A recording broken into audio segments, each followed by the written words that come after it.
about peer pressure? Because I know you haven't done drugs. That does not work unless you're in a really long time, and it doesn't affect you. No, actually, all my friends do drugs on me all the time, and like literally always, like even after I say it like every time, like no thanks, girl, I don't want to bump. They're always like, it's like the next day, like, hey girl, do you want to bump? And like, still no, but thanks for asking me for the 1,000th time. Does it ever feel like pressure though? Because I've never really been put in a situation where someone's like... Not really, because it's like a constant thing. I'm just kind of used to it. Like people are always really weird with me when I'm in like full drag. Like right now I'm just like half awkward creature drag. Creature drag? Like I have a beard. Whoa, that's too much. But like, it's like when I'm in drag, people just treat me differently as is already. So I'm kind of used to like the pressure and like people being awkward. So when people are like, take a little baggie in their key, like, you want a bump, girl? I'm like, oh, no friendship bumps, I'm okay. Like, thanks, but yeah, it's just what, people are like, oh, you pressured me into doing it. It's like, no, bitch, you're just a weak-minded person. I'm sorry, you're 20, how old? You can't adult? No? Okay. What do you think the image of the gay man doing drugs, whether it be meth, cocaine, steroids, has on our youth? Our younger gays. Serious problem. They're coming into... Yeah, no, it's a huge problem. Like, I know a lot of, like, younger gay kids that are doing more meth than anything, which is mind-blowing to me. Like, meth has become a very prevalent thing in the, like, community, especially here in LA. Like, a couple of my really good friends have, like, fallen off and, like, pushed all of us away from her and, like, is, like, selling all of her shit and, like, all of her drag stuff. Just to afford meth? Just to stay alive at this point. So she has to sell all of her, she's been selling all of her drag, selling all of her boy clothes, selling all of her stuff because she was like, just like shooting at meth every other day. And like, it was just like, girl, like none of us knew. Like, and it's like that with everyone. I keep finding out like every other night I'm at the club, someone's like, yeah girl, I've been doing Tina, like something nasty. Tina? Like, yeah, and I'm just like, what girl? And they're like, do you want to like smoke like some? Like people get like really weird. So Like, here's the question: like, are these like nasty. your close friends? Or are these just like associates or people you just know in the scene? I don't really, like, I mean, some of them are my really good friends, but most of the people are just like people that are regular customers at the bars that I have frequent nights at. Right. So they're more like acquaintances and customers. Right.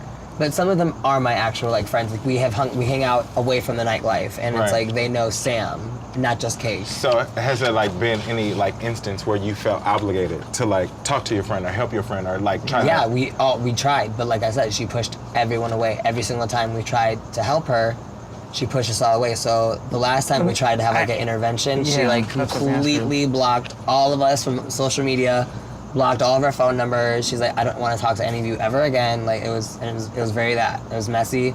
And so I was like, all right, girl, well, I'm still here. Whenever you're done doing this, if you want to still talk to me, I'll still be your friend because I love you. Right. But I can't help you any further. This is your journey now. I can't do anything else. I tried everything I could. If someone younger is looking, it's like in high school, the 9th graders look at the seniors like, well, how are these bitches acting? Because I'm going to be like that in 3 years and be like, freshmen can go fuck yourselves. It's like that.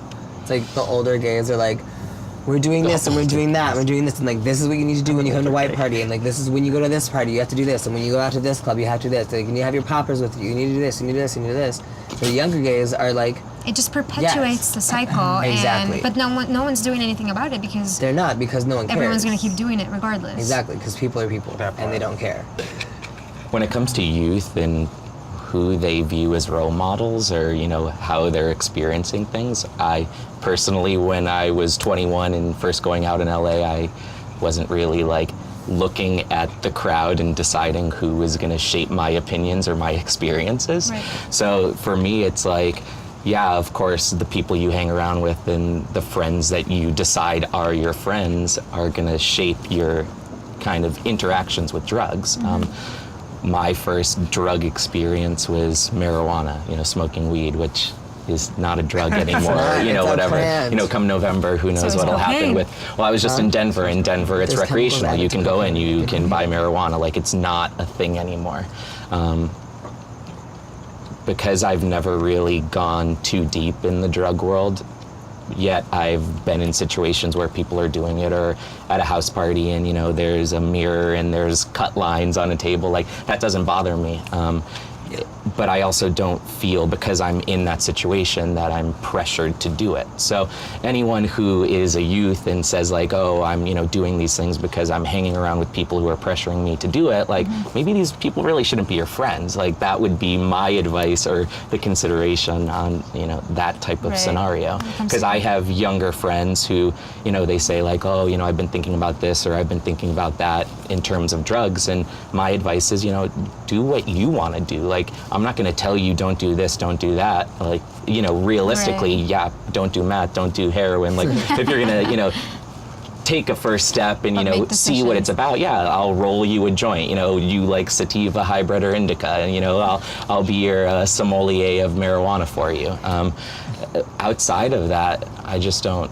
Right, it's going to be their choice. I've never once, well, that's actually a lie. I've definitely pressured friends to like smoke weed. Because like you're a situation like, oh, I got sick. I'm like, oh, that's because, some bitch ass weed, not the right strain. Oh, you got paranoid? Right. Okay, let's do an indica. You'll melt away. I'm going to calculate it so it's a good experience. Right. So I guess I could be a role model if you're, looking to roll one. I wish I met you like 10 years ago. Why do you guys think that people do drugs in the first place? To not feel let feelings, loose, right? and that. I mean, I it's personally, the same reason people To drink. not feel feelings and to let loose. To not feel To lose feelings. a lot of inhibitions, but most people have a lot of issues they don't want to deal with. Was that behind a lot of your doing drugs? Were you trying to avoid? Honestly, no, because I mean. Well, it sounds like you were looking for a paycheck from drugs. Yeah. Yeah. Yeah, I like emancipated myself when I was 16, so like I needed money. Okay. So that's why I was selling drugs, and I was kind of like doing my product, and I was like, this is fun. So it's kind of like What that. happened, by the way? I got arrested by the DEA, and I was on house arrest and in prison for a little bit. Okay. So I kind of like let it go. I went to rehab too. Did so. you? What happened with your family that you had to leave? Me being gay. It was just You like told them, and they just. Well, I came out when I was like 12, but it was like a constant like back and right? forth. It's like a constant back and forth with like my dad like trying to send me to like insane asylums, like you're crazy, but it was messy. So I was like, I don't really want to deal with this like anymore. I want to go like live my life because everyone's like, oh, you're a faggot, blah blah, like because Cleveland is blah. But it was just like the most. But yes. I personally